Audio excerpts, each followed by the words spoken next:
Formula One. It's an exciting life, full of fast cars, money, and travel. The names of Formula One champions are known all over the world. And everywhere, young drivers dream of success one day in Monaco, Melbourne, Monza. But it is a difficult life too. Drivers need strong bodies and minds. They need to think quickly, drive hard, and sometimes look death in the face. This is the dangerous, exciting world of Formula One, where the world's best drivers have only seconds to win or lose a race.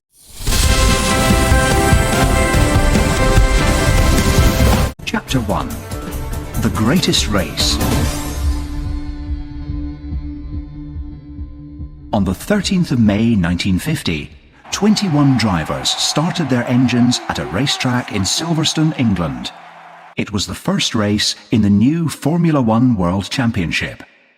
Some of the cars on the track were made by car companies like Alfa Romeo and Maserati, but others were built by a few mechanics. They used engines from other cars, and they built their new cars for less than $2,000 each. 4 red Alfa Romeo cars and their drivers, Fangio, Fagioli, Farina and Parnell, were in front from the start. Fangio had engine problems and did not finish the race. Parnell's car hit a small animal on the racetrack, but he stayed in the race and finished third. Fagioli was second, and Giuseppe Farina won the race in 2 hours, 13 minutes and 23 seconds. Only 12 cars finished the race that day. The others had engine problems, fires and accidents. The race was not on television, but about 120,000 people came to Silverstone to watch it. It was very dangerous for the drivers and for the crowd. People stood close to the track as the cars went past them at 160 kilometers per hour. On the 14th of March 2010, at 3 o'clock, 24 cars waited on the track at the start of the Bahrain Grand Prix, the first race in the 2010 Formula One World Championship. Each car had cost millions of dollars to build. There were 4 world champion drivers on the track, and one of them was Michael Schumacher, the most famous racing driver in the world. 1 hour, 39 minutes and 20 seconds later, Fernando Alonso crossed the finish line to win the race. More than 50 million people were watching him on television. When the drivers arrived in Bahrain a few days before the race, photographers and television reporters from all over the world were waiting for them. Today's Formula One drivers are as rich and famous as pop stars. But Formula One is a team sport. Teams of hundreds of people work for months to build the cars, and a track team, which can have as many as 80 people, helps the driver in the race. There are hundreds of books, websites and magazines about Formula One racing. More than 2 million people watch the races every year at the racetracks, and over 100 million people watch one race or more on television. So, why is Formula One so popular? Perhaps it is the speed of the cars and their brave drivers. Today's Formula One cars race at over 300 kilometers per hour, and sometimes the drivers have less than a second to decide what to do. The smallest mistake can mean a terrible crash. That is what makes a Formula One Grand Prix the greatest race in the world.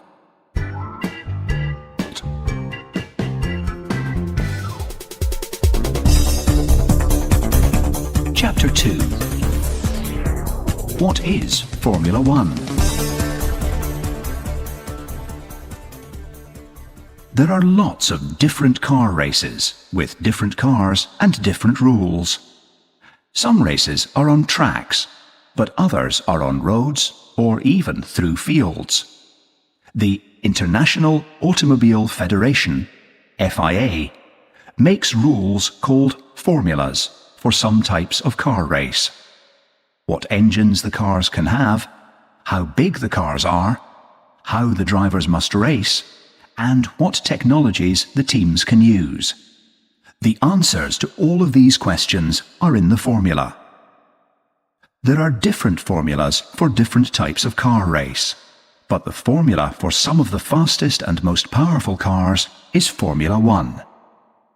The engines of the first Formula One cars were not as powerful as they are today, and the cars looked very different too. When car technology changes, sometimes as often as every year, the FIA changes the rules for Formula One. They do this to keep the races safe, fair, and exciting. But it means that the racing teams have to build new cars each time. If racing teams do not follow the new rules, their cars cannot enter the race. The rules that you read about in this book are the rules of 2010, but of course they may change every year. The racing teams. Formula One cars belong to teams like McLaren, Ferrari, and Renault. The teams are also called constructors because they construct or build the cars. The racing teams have big factories, and their track teams, drivers, and cars travel around the world. Since Formula One began, there have been many racing teams. There are usually about 12 teams in the championship, and each team has 2 cars in the race. Racing teams spend a lot of money, but they also get a lot of money from advertising and racing. Some big car companies like Ferrari and Mercedes have Formula One racing teams. Other teams like Williams only build cars for races.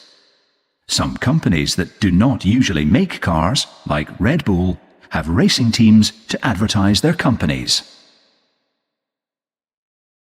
The circuits. Formula One tracks are called circuits. The circuits have straights, corners, and chicanes, 2 or more corners together, which makes cars go slower. Most circuits are about 5.5 kilometers long, and each time around the circuit is called a lap. Each Formula One circuit is different, but races are usually the nearest number of laps over 305 kilometers. For example, cars drive 61 laps to finish the 309.3 kilometer race in Singapore. Just off the track is a place called the pits, where teams have their garages. When drivers need to make a pit stop, to change their tyres for example, or to fix a problem with the car, they move into the pit lane. This is a road next to the track which takes drivers into the pits. They are usually back on the track about 20 seconds later. The World Championship. The first rules for Formula One racing were made in 1948, but the first World Championship was in 1950. There were 6 races in Europe and 1 race in the USA that year. In 2010, there were 19 races in 18 different countries all over the world. The first 10 cars in each race get points for the driver and the racing team. The rules for points could change at any time, and have changed 3 times in the last 20 years. At the moment, the winning car gets 25 points, the second car gets 18 points, and the 10th car gets 1 point. At the end of the championship, the driver who wins the most points wins the FIA Formula One World Championship. The racing teams get points from both of their cars, and the team with the most points wins the Constructors' Championship.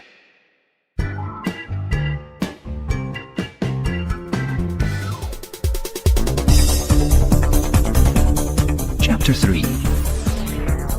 Inside a racing team.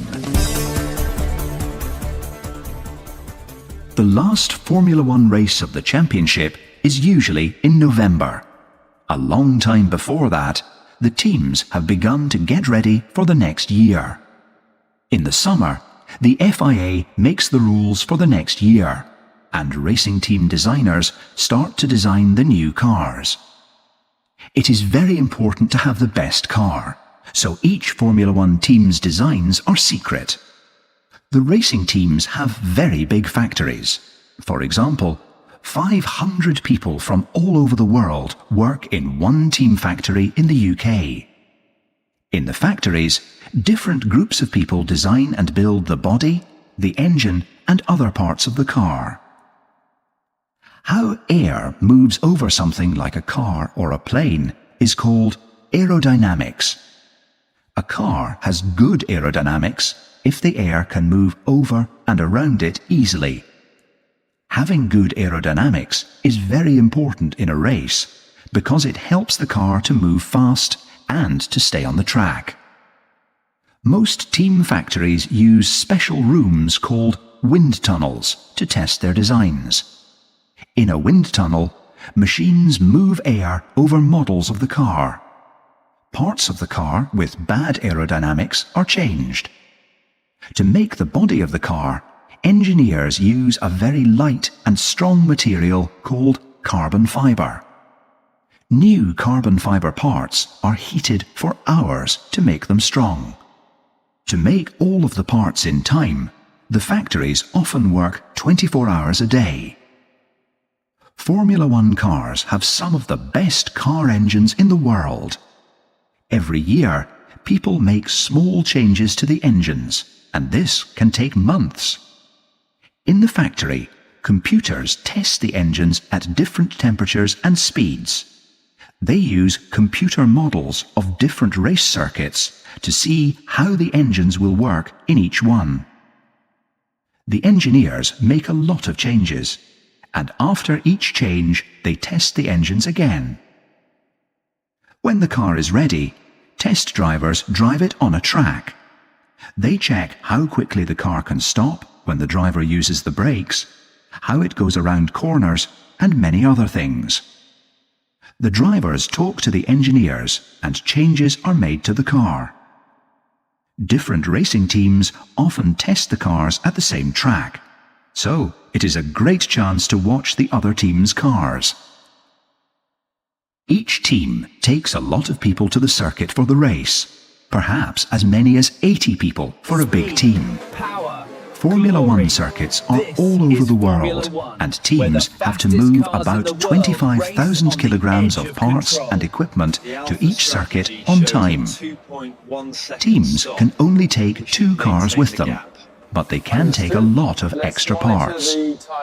In 1 month, the teams may race in 3 countries in different parts of the world, like Korea, Brazil, and the United Arab Emirates. They have to find plane tickets and places to stay, and plan how to get everything that they need to each track, from engine parts, computers, and tyres to coffee cups, paper, and pens. When the track teams arrive at the circuit, they have to build their team garages. Here they keep their equipment and get the cars ready for the race. The team garage has places to keep parts, places for mechanics to work on the cars, places for engineers to sit at computers, and places for the drivers to rest. At some circuits, the team garage is very small, so everything must be tidy and easy to find. Different people in the track team do different things on race day. Mechanics fix the engines. Engineers use computers to check the car. Race engineers talk to the drivers in the race, and pit crews change the tyres. Track teams practice for months to make sure that they can work quickly and safely. Every second is very important in a race, and mistakes can be very dangerous. From March to November, the teams and drivers spend a lot of time together. They often see their team more than they see their families.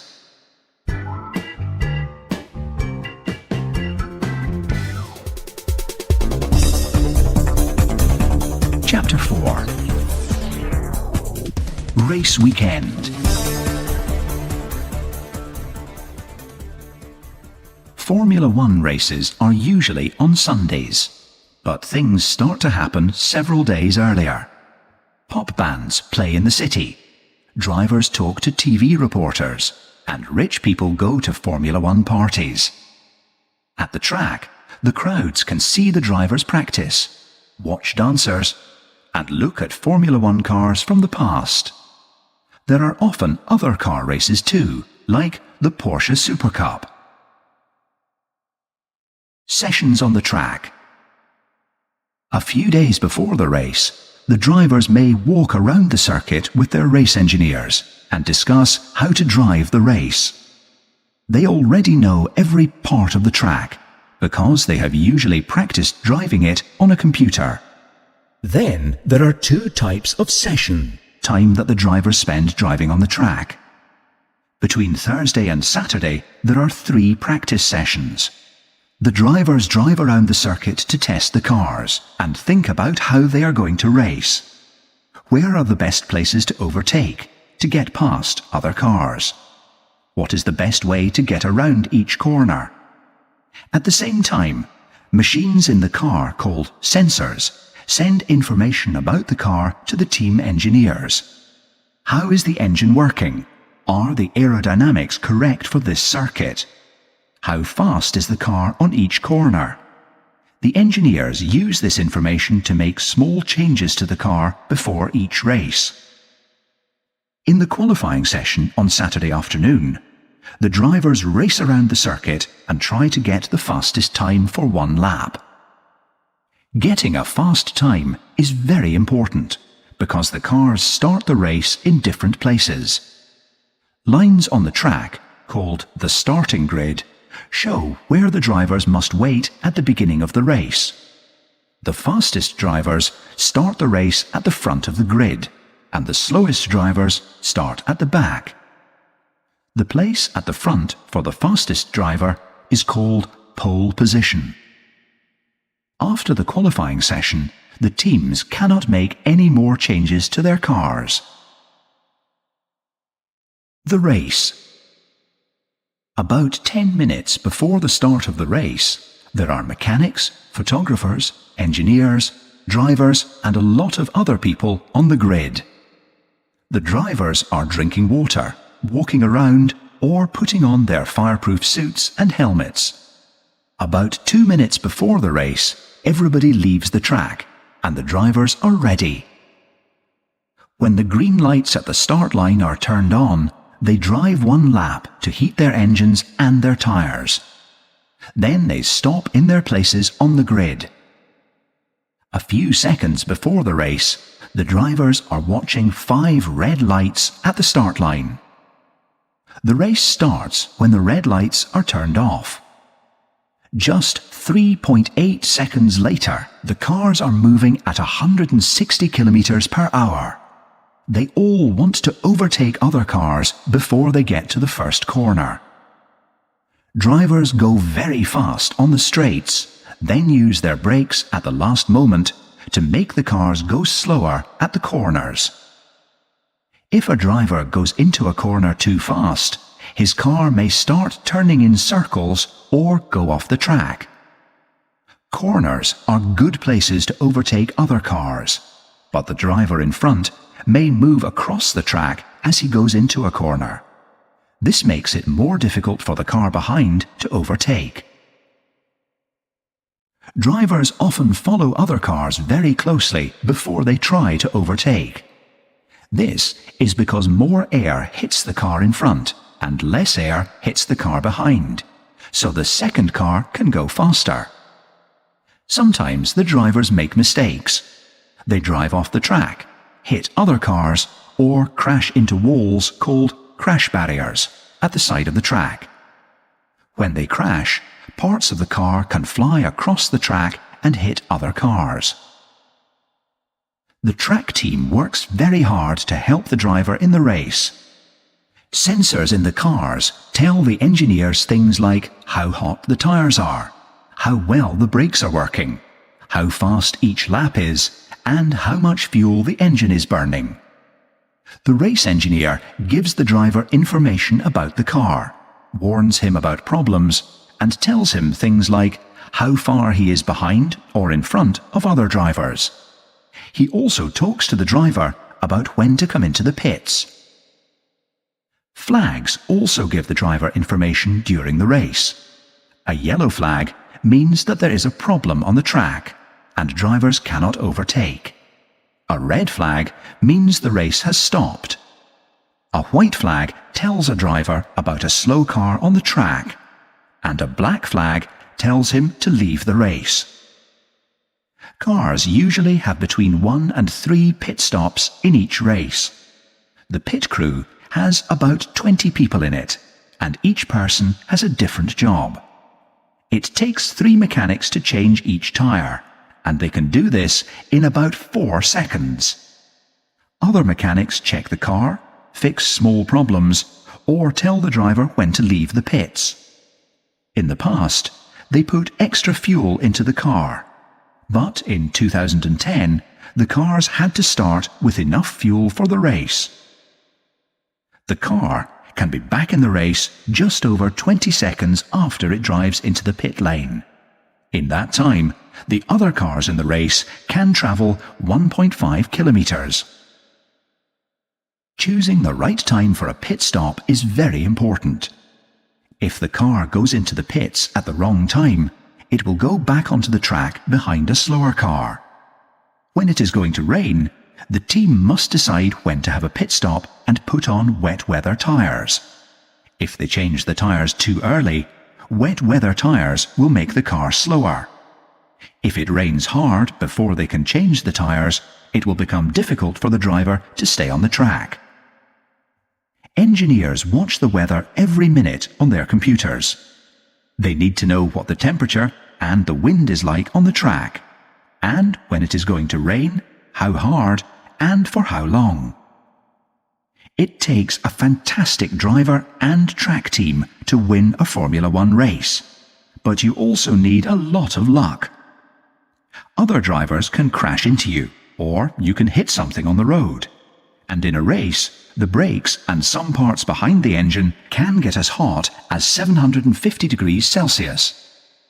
Because of this, the cars often have problems, which mean that the drivers have to leave the race. About 1.5 hours after the start, a marshal waves a black and white flag as the winning driver crosses the finish line. Soon after the end of the race, he is given the winner's cup. But the drivers do not have a long time to rest. About 10 days later, they will be in another country for another race.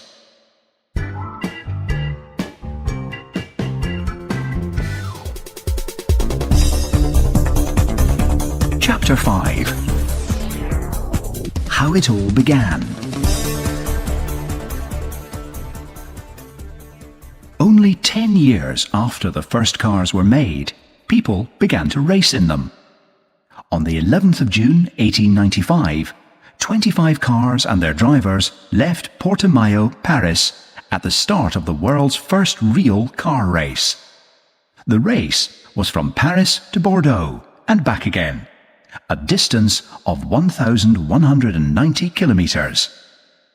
The cars raced through villages and towns and along roads between farms. French engineer Émile Levasseur was the first to arrive at Bordeaux.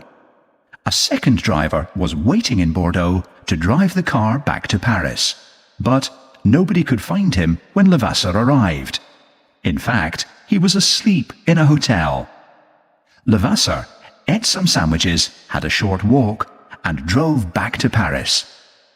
News of his amazing drive reached Paris before him, and when he arrived on the 13th of June, thousands of people were there to meet him.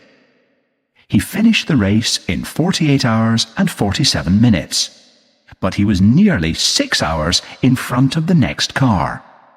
His speed over the race was just 24 kilometers per hour. The first road races were started by French car companies. They wanted the races to show people that cars and not trains were a newer and faster way to travel. Companies worked hard to build better cars and win races. By 1901, cars had steering wheels and air inside their tyres, and they reached speeds of 120 kilometers per hour. At these speeds on very bad roads, there were many accidents, but cars quickly became popular. Gordon Bennett, an American newspaper owner, started a race called the Gordon Bennett Cup in France in 1900, and racing became international. Drivers from across Europe and even from the United States raced in the Cup. The races helped car companies like Renault to grow and to sell cars. In France in 1903, 13,000 cars were sold. In the same year, millions of people stood by the road in villages and towns to watch the cars race past in the Paris to Madrid International Road Race. There were no barriers in front of the crowds, and people ran into the road to watch the cars when they went past. 3 drivers and 2 mechanics were killed in accidents on country roads. But the worst accident happened as the cars raced through the small French town of Châtellerault. A man tried to stop a child who ran onto the track. A racing car hit and killed them both, then drove into the crowd. 3 people died and many more were hurt. The race was stopped that night in Bordeaux, and the cars went back to Paris by train. It was the end of city-to-city road racing. After this, there were circuits for car races. They used country roads and they did not have safety barriers, but these roads were closed to keep people, horses and other cars off them. In 1906, the first French Grand Prix was held on a circuit of 104 kilometres of country roads around the town of Le Mans. In 1908, there was an American Grand Prix in Savannah, Georgia. There, American crowds stood and watched as European racing teams took all of the first 6 places.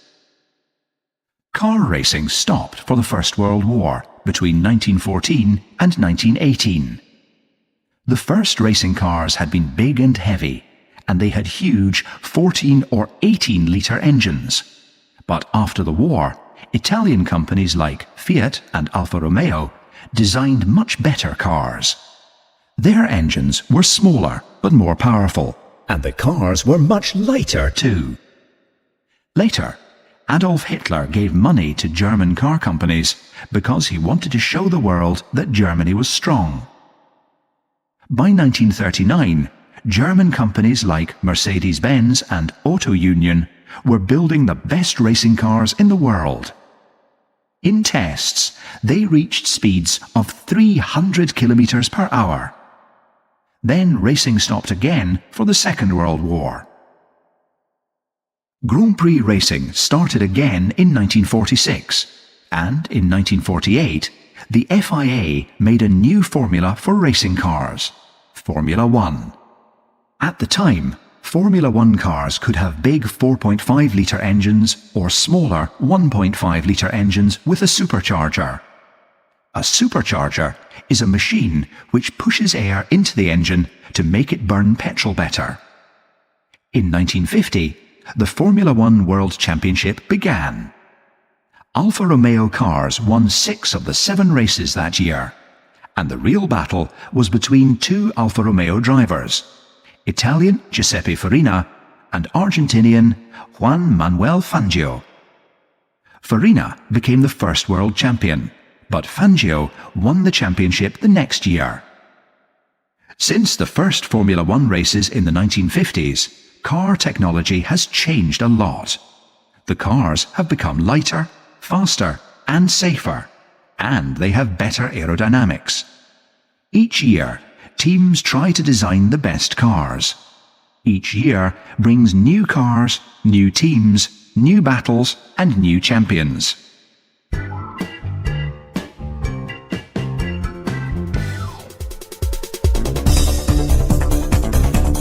Chapter 6. Racing Cars Then and Now.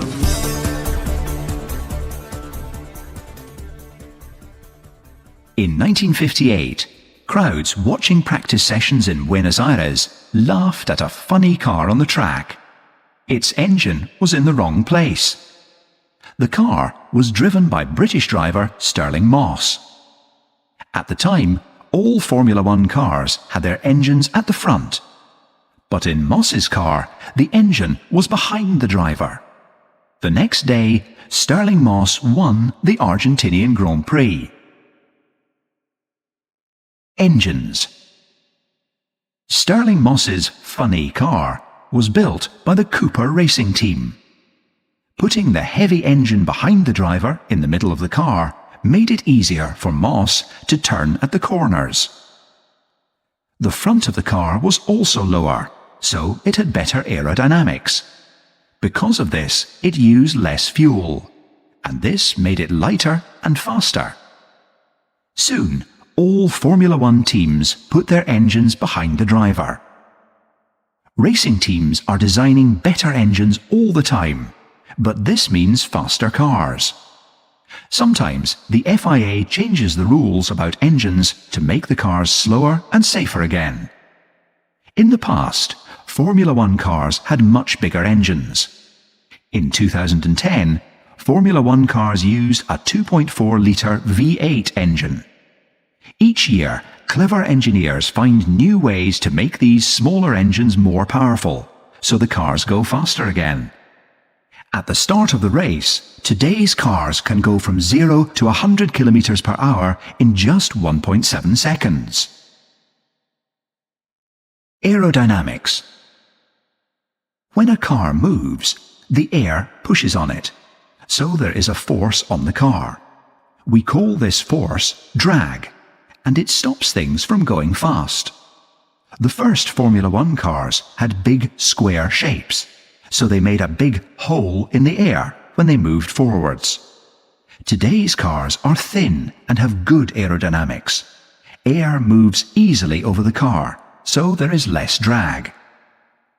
When racing cars go fast, the air moving around them can lift them off the track.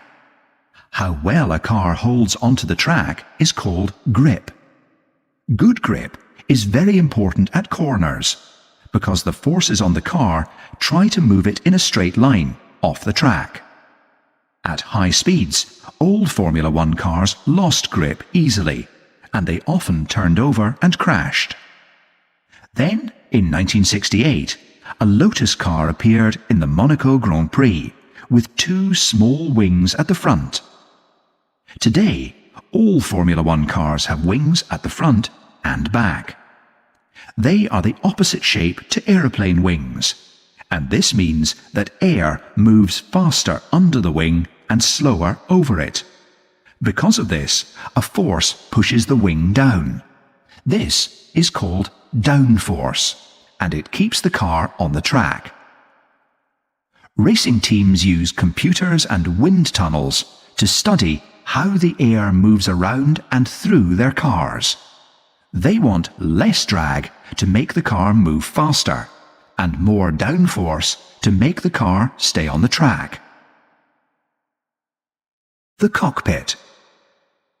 The first Formula One cars were built around a heavy metal shape called a frame. They put the outside of the car onto this frame. Then, in 1962, Lotus built a car without a frame. They used the outside of the car to hold it together. This made the car much lighter. Without a big frame inside, the cockpit was smaller, and the car had better aerodynamics. The cockpit is the part of the car where the driver sits, and in modern cars it is very small. The driver's seat is made to the shape of each driver's body, and it is very close to the ground. Drivers sit with their feet in front of them, so they are nearly lying down. The cockpit is just big enough for the driver's body, so the steering wheel is put into the car after the driver gets in. There was a big change to the cockpit in 1989, when Ferrari moved the gear levers of their car. Drivers use the gear levers to change gear and make the car go faster or slower. The new Ferrari had its gear levers on the steering wheel, so the driver could change gears much faster. He could also keep both hands on the steering wheel. Today, all Formula One cars have 7 gears to go forwards and 1 gear to go backwards. Drivers use the steering wheel to change gear, use the radio, and make small changes to things like the brakes. On the steering wheels, the drivers can also see information and warnings about dangers on the track.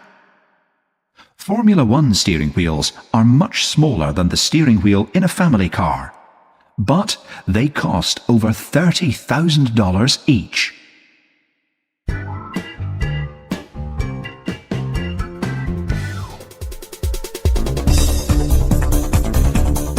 Chapter 7.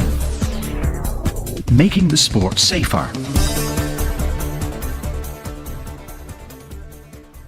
On the 19th of June 1960, thousands of racing fans came to Spa-Francorchamps in Belgium to see the world's best drivers race on one of the fastest circuits in the world. It was a terrible weekend for British drivers. Before the end of the race weekend, 2 British drivers were killed in accidents and 2 more were badly hurt. At that time, drivers did not wear safety belts, and there was nothing behind the cockpit to protect them when the car turned over. Drivers' helmets were very simple, and they were open at the front, so nothing protected the driver's face. When cars crashed, the fuel tanks broke and fires often started. Drivers did not wear fireproof clothes, and it was difficult to escape from the burning car. In 1966, another British driver called Jackie Stewart was racing at Spa-Francorchamps when it started to rain heavily. His car went off the track, hit a wall and turned over. He could not get out of the car. 2 drivers managed to get him out of the car, but the ambulance did not arrive for 20 minutes. After this, Stewart and others fought to make Formula One safer. Things did get better, but after the terrible death of Ayrton Senna in 1994, people realized that much more had to change. Today, there are teams of doctors at the races and air ambulances to take drivers to hospital after a crash. Every 300 meters around the track, a marshal is ready to help if there is an accident or a fire. The cockpits and fuel tanks of cars are much safer, and Formula One teams have to do crash safety tests on their cars. Materials like carbon fibre make modern Formula One cars much stronger. The drivers are often okay, even after very fast crashes. There are many layers of carbon fibre around the cockpit, and these change shape when something hits them. This stops the force of a crash before it reaches the driver. The fuel tanks also change shape when something hits them, so they do not break. The shape of the cockpit protects the driver's head if the car turns over, and the sides of the cockpit are very strong. They could even stop a bullet. Today's Formula One drivers wear 5 safety belts, 2 over the driver's shoulders, 1 around the middle of his body, and 2 around the legs. A HANS device joins the back of the helmet to the safety belts over his shoulders and protects his neck in a crash. The cockpit is small, but the driver can get out very quickly. It only takes 5 seconds to take off the steering wheel, switch off the engine and fuel, open all 5 seatbelts together, and get out of the car. If the driver is hurt, there are special places to hold on his clothing. Marshals can use these to pull the driver out of the car. In the past, some drivers raced in T-shirts in the summer. Today's drivers wear fireproof clothes that are tested in temperatures of 800 degrees Celsius. They protect the driver's body and head from a fire until the marshals can get to the crash. The shoes on his feet and the gloves on his hands protect him from fire, but they are also very thin, so he can feel the brakes and steering wheel. Modern helmets are made of different layers of very strong and light materials. They protect the driver's head from fire and from things that may hit his helmet. There are also layers on the visor, the part at the front of the helmet that the driver looks through. When the visor gets dirty, the driver can pull off these layers and see clearly again. The helmets use amazing technology, but people still paint the advertising logos on them by hand. Rules make the sport safer too. Drivers must not drive dangerously or move too often across the track to stop cars which are overtaking. They must obey the flags, and they must not drive too fast in the pit lane. A safety car is used to start the race slowly when it is raining, or to stop the race when there is an accident on the track. When the safety car comes onto the track, the drivers must follow it and stop racing. When the safety car leaves the track, the race can begin again. When drivers do not follow the rules, they are given penalties. In a 10-second time penalty, the driver must drive into the pit lane and stop for 10 seconds. There are different types of penalties. If a driver does something really dangerous, the FIA can stop him from racing again. Better cars and clothing, more marshals, and more rules have helped to make Formula One a safer sport, but it is still very dangerous. In July 2009, Brazilian Felipe Massa was driving in the qualifying session of the Hungarian Grand Prix when a piece of metal from another car hit the front of his helmet. He crashed at 270 kilometers per hour and nearly died.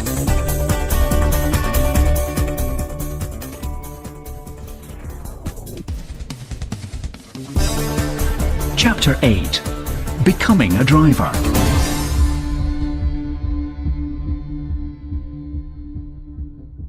In the cockpit of a Formula One car, the driver is nearly lying down. His feet are in front of him, and his arms are next to his sides. He is travelling at 300 kilometers per hour, and he is just centimeters above the track. He can feel everything that the tires go over, and there is a very hot engine behind him. Inside the cockpit, it can be 60 degrees Celsius, and he is wearing a 6-layer suit, a helmet, and gloves. The race engineer is giving him information, but it is difficult to hear the radio because of the noise of the engine behind him.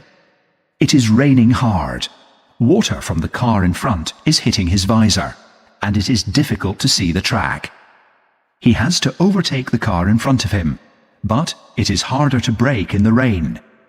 He is driving down the straight as fast as he can. Braking at the last possible moment could get him past the car in front or send him off the track.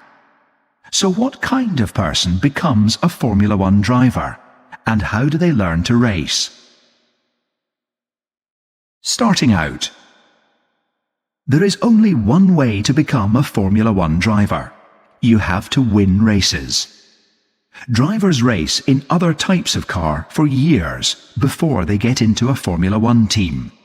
They have all been champion drivers in other races like Formula 3, GP2, or Formula Ford. Before that, most drivers have raced in karting.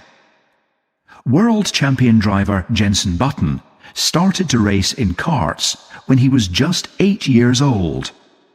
In 1991, he won all 34 races in the British Cadet Kart Championship, and later he won the British Open Kart Championship 3 times. He drove in Formula Ford when he was just 18, and then in Formula 3. Racing teams sometimes give a Formula One test drive to successful young drivers.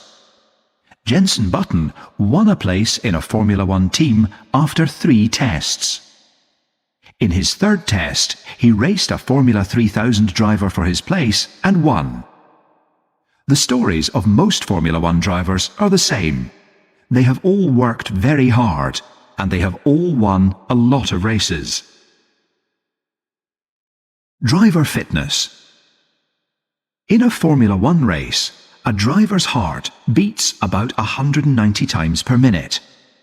That is about the same as the heart of a runner in a 40-kilometer race. Formula One drivers have to be as fit as runners too. Racing teams have running and cycling machines that the drivers can use, and special machines to make their necks strong. Drivers do other sports too, such as running, cycling, and swimming. They want to be strong and fit, but they do not want really big shoulders, arms, or legs, because they have to fit inside the cockpit.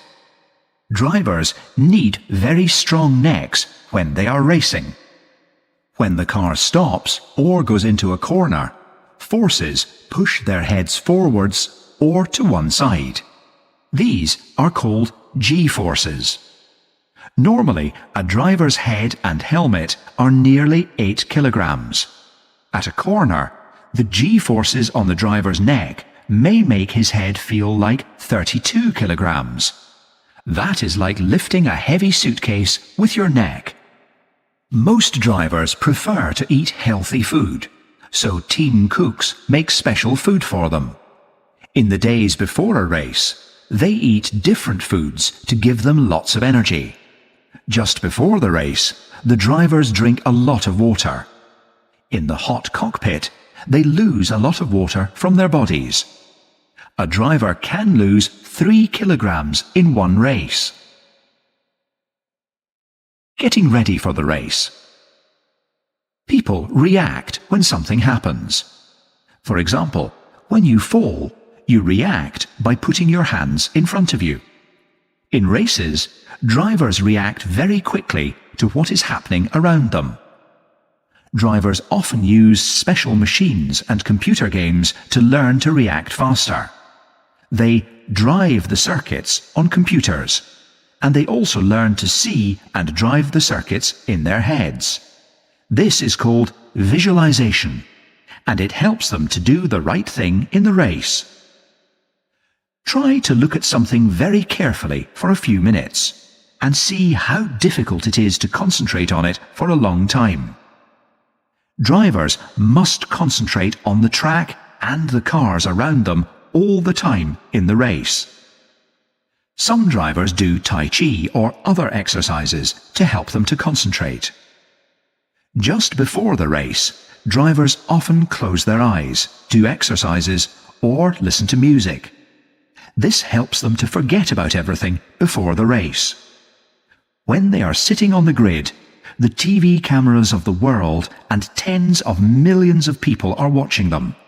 There is noise and colour all around them. They are just concentrating on 5 red lights at the start line.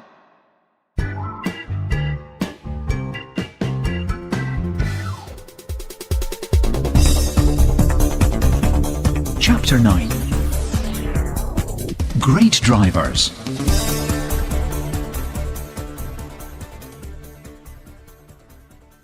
When people think of Formula One's greatest drivers, they think of names like Juan Manuel Fangio, Niki Lauda, Ayrton Senna, and Michael Schumacher.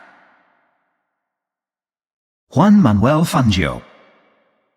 In just 8 years of Grand Prix racing, Juan Manuel Fangio won 24 of his 51 races.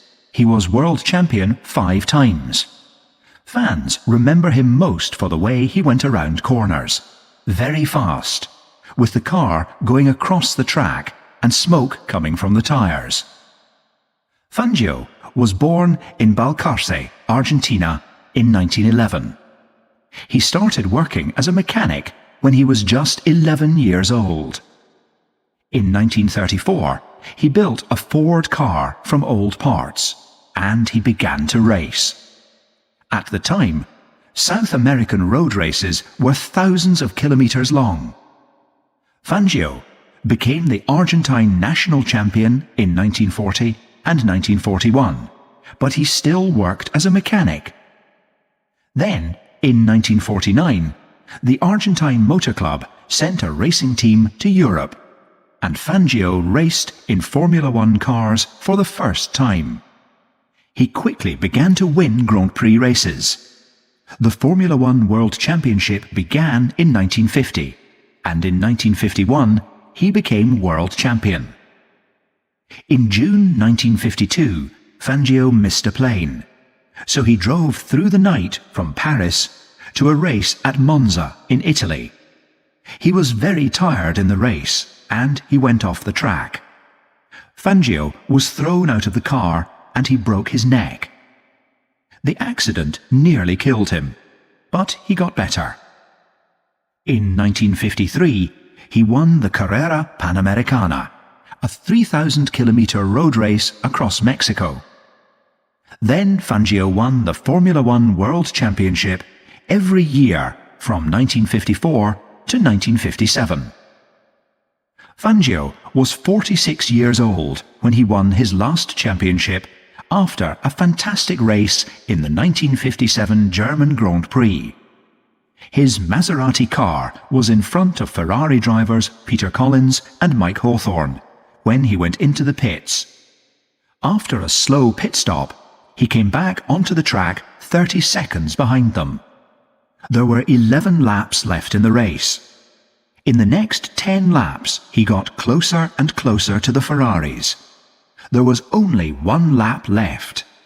He went past Peter Collins as they came to a bridge which was just wide enough for 2 cars. Then he overtook Hawthorn on a very dangerous corner. His left tyres were outside the track on the grass. Many people call it the greatest Formula One race of all time. After the race, Fangio said, "I have never driven that quickly before in my life, and I don't think I will ever be able to do it again." Niki Lauda. After a terrible crash in 1976, doctors thought that Niki Lauda was dying, but just 6 weeks later he was racing again. Andreas Nikolaus Lauda was born in Vienna, Austria in 1949. When he was 17, he went with some friends to watch the German Grand Prix at the Nürburgring. It was a day that changed his life. Niki decided that he wanted to be a racing driver. Racing is expensive, and Niki's family were rich, but at first they did not want their son to race. In 1968, he started racing in a Mini Cooper, but he did not tell his parents. He put the car in a garage at home and told them he was keeping it for a friend. Niki raced in Formula 3, the Porsche supercar races, and Formula 2. Then, in 1971, he drove in Formula 1 for the first time. At first, he did not get any money for racing. In fact, he borrowed money from a bank and paid teams to let him race in their cars. In 1974, he joined the Ferrari racing team. He started to win races, and he became world champion in 1975. On the 1st of August 1976, Niki was driving in the German Grand Prix at the Nürburgring when his car hit a barrier and started to burn. Other drivers pulled him from the car, but he had terrible burns on his body, head, and face. Doctors did not think he would live, but he got better. Niki still had a chance to be world champion that year, and he wanted to race again. He drove again in September at the Italian Grand Prix. It was difficult for him to open and close his eyes, and his head was bleeding, but he finished 4th. The last race of that year was in October in Japan. Niki still had a chance to win the championship, but it was raining heavily that day. Niki could not see the track well because of the burns around his eyes, and he decided to leave the race. He lost the championship because of this. In 1977, Niki Lauda became world champion for the 2nd time. He stopped racing 2 years later, but he returned and won the championship again in 1984. Fans remember Niki Lauda because he drove bravely and well. After 1976, they always recognized him by the red hat that he wore. It hid the burns on his head. Ayrton Senna. Ayrton Senna da Silva was one of Brazil's greatest sports stars. He became world champion 3 times and won his most famous race in his home country. Ayrton Senna was born in Sao Paulo in 1960. He started racing in karts when he was 13 and became the South American karting champion when he was just 17 years old. 4 years later, he moved to Formula Ford racing. Senna won 5 different racing championships in Formula Ford and Formula 3 in only 3 years. Then, in 1984, he joined a small Formula One racing team called Toleman. Toleman's cars were not as good as the big racing teams, but Senna drove very well, and people soon started to watch this exciting young driver. Later, Senna raced for bigger teams in better cars. He moved to Lotus and then to McLaren. He was racing for McLaren in 1988 when he won his first world championship. Ayrton Senna was world champion again in 1990, but he had not won in Brazil. At the 1991 Brazilian Grand Prix in Sao Paulo, Senna started in pole position. It was a difficult race, but Senna fought hard and stayed in front. He was still in front when he had a problem. His gears started to break. In the next 10 laps, he lost his 3rd, 4th and 5th gears. It became very difficult to drive the car, but he did not stop. Williams driver Riccardo Patrese was getting closer to him all the time. Senna drove all of the last lap with the car in 6th gear, but he reached the finishing line in front. He was too tired to get out of the car, so people lifted him out. Senna had won in his hometown. That year, he became world champion for the 3rd time. For the next few years, Ayrton Senna was one of the best drivers in the sport, but other teams like Williams had better cars, and he did not win the championship again. On the 1st of May 1994, Ayrton Senna was in front of Michael Schumacher at the San Marino Grand Prix in Imola, Italy, when he went off the track. He hit a barrier at over 200 kilometers per hour, and he was killed. Michael Schumacher. Michael Schumacher has won more races than any driver in Formula One history, and he has been world champion 7 times. For years, nobody could win against him. Schumacher was born in Hürth, Hermelheim, Germany in 1969. He won his first karting championship when he was 6 years old. Later, he won the German Formula 3 Drivers' Championship and raced for Mercedes in the World Sports Car Championship. He started to race in Formula One in 1991. After a few years, Schumacher was one of the best drivers in the sport. In 1994, he was racing for the championship against British driver Damon Hill. The last race of the year was in Australia, and Schumacher's Benetton car had mechanical problems. When Damon Hill tried to overtake, Schumacher crashed into him. Both cars left the race, but Schumacher had more points, and he became the champion. Schumacher won the championship again with Benetton in 1995, and then he joined the Ferrari team. In 2000, he became the first Ferrari driver to win the championship for 21 years. He won for Ferrari again every year between 2001 and 2004. Michael's brother Ralph joined the Jordan team in 1997. For the next 9 years, Ralph and Michael raced for different Formula One teams. Sometimes both brothers were in front, fighting to win the race. In 2001, Ralph won the Canadian Grand Prix and Michael finished second. In 2003, Michael won in Canada and Ralph finished second. Michael Schumacher stopped racing in 2006, but he tested Ferrari cars and worked with their drivers. Then, in 2010, he returned to racing with the Mercedes team. He was 41 years old. As he sat on the grid at the start of the first race, many people remembered the great Fangio and how he had won the championship when he was 46.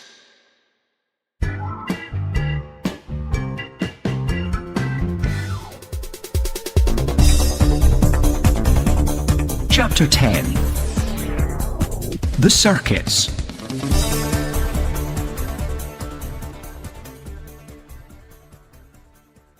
After the Second World War, the British Royal Automobile Club was looking for a place to start Grand Prix racing. They chose an old airfield near the village of Silverstone. The roads around the outside of the airfield were built for heavy planes, so they were great for high-speed racing. There was a farm in the centre of the airfield, and small animals called hares sometimes ran across the track. Now, more than 60 years after the first World Championship Grand Prix at Silverstone in 1950, they are still using the circuit, and the Silverstone hare still appears sometimes. In the first years of Formula One, the circuits were very dangerous. People stood next to the track as the cars raced past them at frightening speeds. There were not many safety barriers. Many of the circuits used country roads, so they were not very wide or flat, and sometimes there were trees and houses right next to the track. Today, most circuits are much wider. There are strong safety barriers to protect the crowds and run-off places at the corners. These are places where a car can stop before it hits the barriers. The driver can then turn around and go back into the race. Street circuits. Cars have raced through the streets of Monte Carlo in Monaco since 1929. Every year, clothes designers, film stars, footballers, and many more of the world's richest people come to Monte Carlo for the Formula One Grand Prix. People watch the race from expensive hotel rooms, from beautiful houses, and from the rows of million-dollar boats that come to Monaco.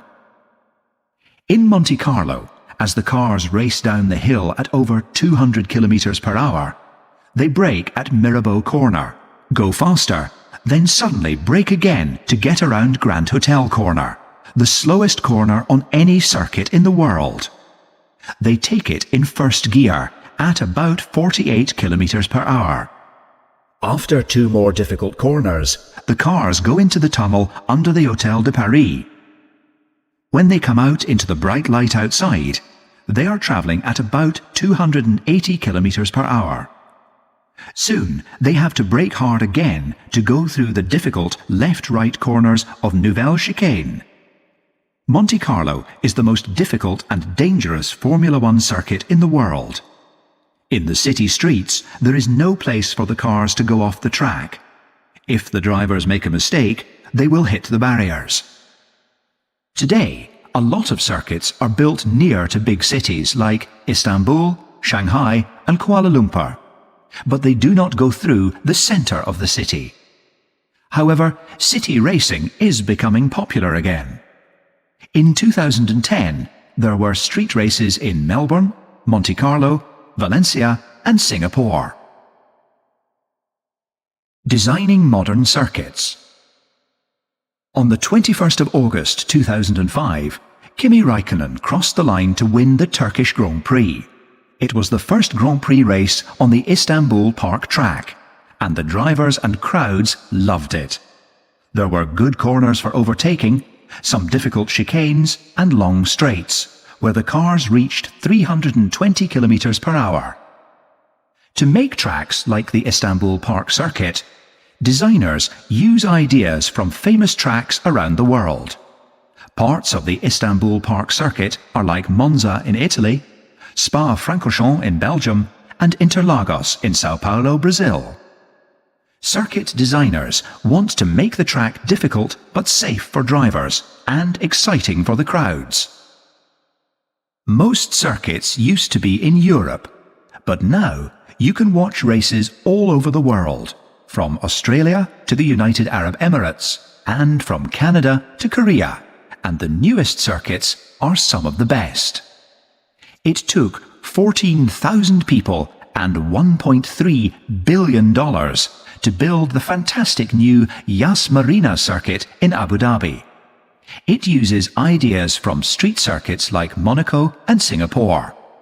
There is a hotel on a bridge over the circuit, shops and restaurants, a water park, and Ferrari World, where visitors can explore the world of racing, Formula One and Ferrari. There are places around the circuit with trees and grass, but it does not usually rain in Abu Dhabi. They take the salt out of seawater and use it for the plants. Getting the cars ready. Because each circuit is different, racing teams make changes to their cars before each race. Some circuits are flatter than others, so the teams make the cars closer to the ground if the track is flat, or higher if it is not. Before each race, the teams fix the aerodynamics to get more downforce or less drag. On tracks with difficult corners like Monte Carlo, having more downforce is important because the cars can lose grip more easily at the corners. On tracks with longer straights like Sepang in Malaysia, having less drag to go fast on the straights is more important. The weather is very important too. In Abu Dhabi and Bahrain, the engines and tyres have problems in the hot weather, and sand can blow onto the track. The cars use different tyres and different fuel for different types of weather. Racing teams use the practice sessions to see how the car is working on each track. After each session, they may make changes to the aerodynamics, the engine, the brakes, and the gears. It is very hard work to get the car ready for each race. On the night before the qualifying session, the circuit is quiet and empty, but lights are shining in the team garages. To get the cars ready for the track, some mechanics and engineers sometimes have to work into the night.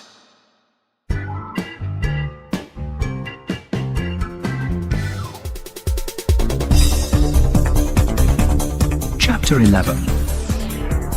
The Racing Business.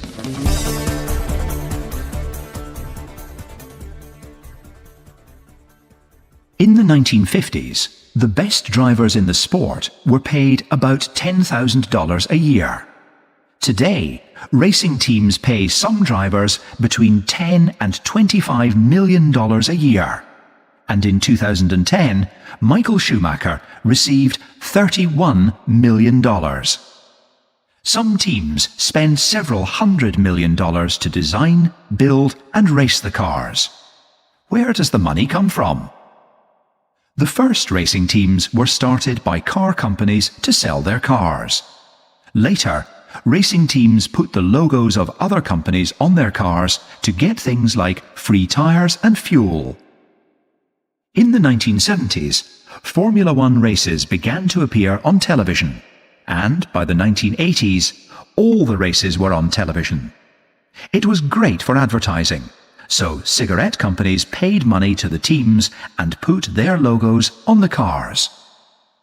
Later, companies selling clothes, drinks, and lots of other things began to sponsor Formula One teams. Suddenly, Formula One was big business, and everyone wanted to put their company name on a car. Today, big companies like Vodafone and Petronas pay millions of dollars to put their names on Formula One cars and on the drivers' clothes and helmets. Some companies like Virgin and Red Bull have racing teams which they use to advertise the company. Since the 1980s, businessmen like Bernie Ecclestone have changed Formula One racing into a billion-dollar business. Today, TV companies around the world pay millions of dollars to show Formula One races. Other companies pay to put advertising around the track, or they sponsor different Grand Prix races. The racing teams get a lot of this money. The teams with the most points in the championship get the most money. But even the small teams get money for being in the race, and all the teams have sponsors. Only a few sporting events are watched by more people than Formula One, and many of them, like the FIFA Football World Cup, only happen every 4 years. Formula One races happen about 20 times a year, and each race is watched by as many as 70 million people. Every year, companies find new ways to advertise to these people. Planes with logos on them fly over the circuit before the race. Companies sponsor pop bands to play in the race city. And beautiful women called grid girls walk around at the track with company logos on their clothes. A Formula One race is great for the city too. A 3-day race weekend ticket for a good place on the circuit can cost hundreds of dollars. Thousands of fans come to watch the race, and many of them stay in the city for a holiday. The hotels in the city are full, and lots of businesses make money from tourism. In 2005, the city of Melbourne in Australia made $54 million from the Grand Prix, and 400 people found new jobs. There is a lot of money in Formula One racing, but is all this money good for the sport? The big teams can make and spend more money, and many people think that this is unfair. A small racing team like Virgin spends about $60 million to design, build and race their cars, but the biggest teams can spend 10 times more. The big teams use wind tunnels to test their cars' aerodynamics, but Virgin uses computer programs because wind tunnels are too expensive.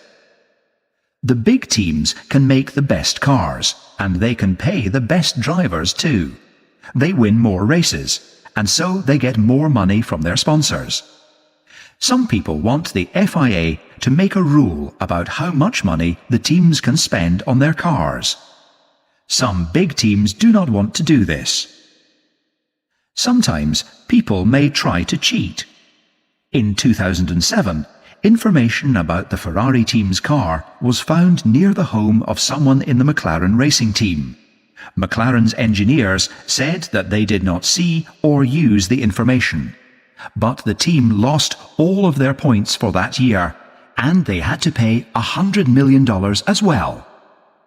In September 2008, the Renault driver, Nelson Piquet Jr., crashed in the Singapore Grand Prix. Many people said that someone in the team told him to crash his car. But why? After the crash, the safety car came out onto the track, and the other cars went slower. The crash happened 2 laps after the other Renault driver, Fernando Alonso, had a pit stop. He was behind after the pit stop, but he caught the other cars when they were following the safety car. When the race started again, Alonso won. Later, Piquet said that 2 managers had told him to crash. With so much money around in Formula One racing, some people may do anything to win.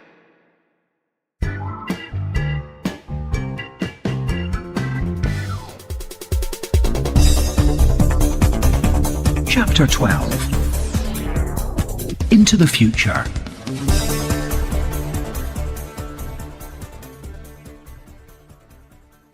With new rules, cars, circuits and teams every year, Formula One changes faster than any other sport. How will it change in the future? Night racing. On the 28th of September 2008, Fernando Alonso crossed the finish line to win the first night race in Formula One history. The Singapore Grand Prix started at 8 o'clock in the evening. The cars raced between the tall buildings of the city centre and across 2 bridges. There were powerful lights around the circuit. The place of every light was planned to stop them shining into the driver's eyes. Usually, people can concentrate and react well in the morning, but they become tired and react more slowly in the afternoon and evening. This is because of their body clock, the natural way their body works at different times of the day. For the drivers at Singapore who usually raced in the daytime, this was a problem. So before the Singapore race, they slept all morning, had practice sessions late in the evening, and ate food at midnight. Because they did this, their body clocks changed. They were very awake in the evening, and this helped them to be ready for the night race. Some drivers were worried about driving in the dark before the first Singapore Grand Prix, but it was a great success. It was good for business too. Racing at 8 p.m. in Singapore meant that it was the early afternoon in Europe and the morning in South America, so more people could watch the race. Now, the Singapore Grand Prix is always at night. The Abu Dhabi Grand Prix starts as the sun goes down and finishes in the dark. In the future, we will see more night races in Formula One. New countries. In 1950, there were 6 Formula One Grand Prix races in Europe and 1 in the United States. From the 1960s to the 1980s, there were more races in other places like Brazil, Canada, and Japan. But most races were still in Europe. Most racing fans were European too. By the end of the 20th century, Formula One had become a true world sport. Today, there are races all over the world, with fantastic new circuits in places like China, Korea, and the United Arab Emirates. In 2011, there will be a Formula One Grand Prix in New Delhi, India, for the first time. Formula One will also return to America in 2012, and Cape Town may have the first race in Africa for many years. Countries like Russia, Mexico, Argentina, Egypt, Kazakhstan, Lebanon, and Qatar are all interested in having races too. We do not know where the circuits will be in 20 years' time, but there will be many new Formula One fans all over the world. Formula One and the environment. Today's Formula One cars destroy lots of tyres and engine parts, and they use about 160 litres of fuel in every race.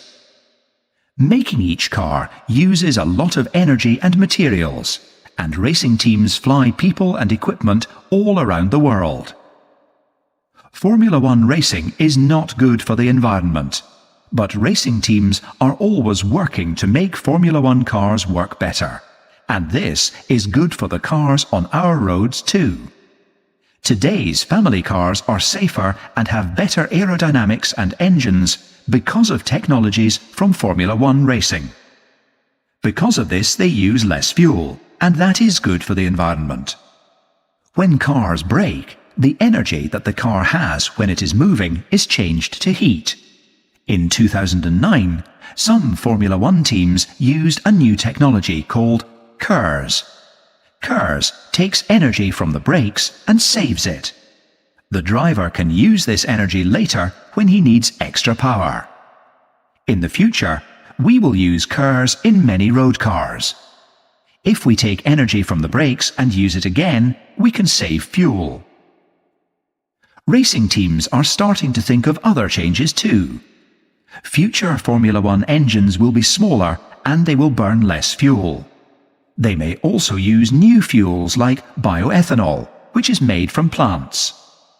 These things will be better for the environment. Women in Formula One.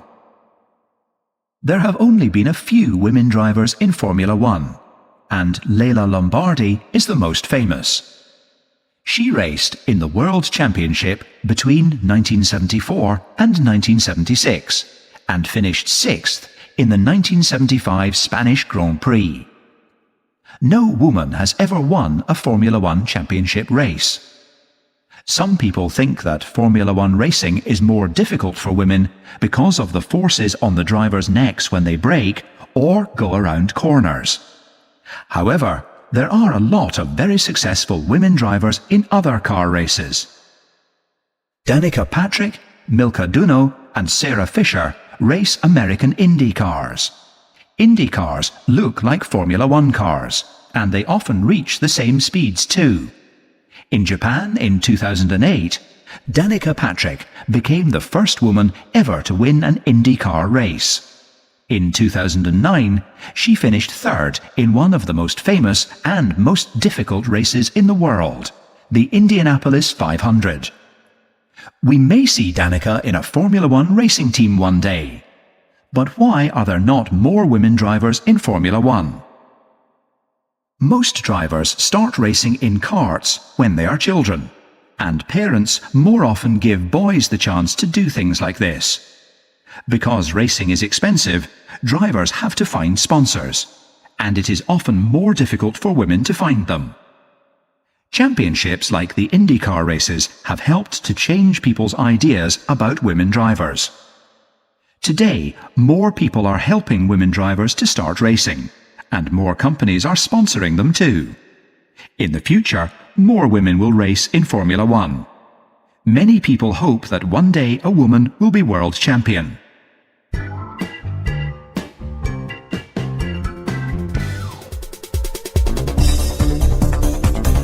Chapter 13. Fast, dangerous, and exciting.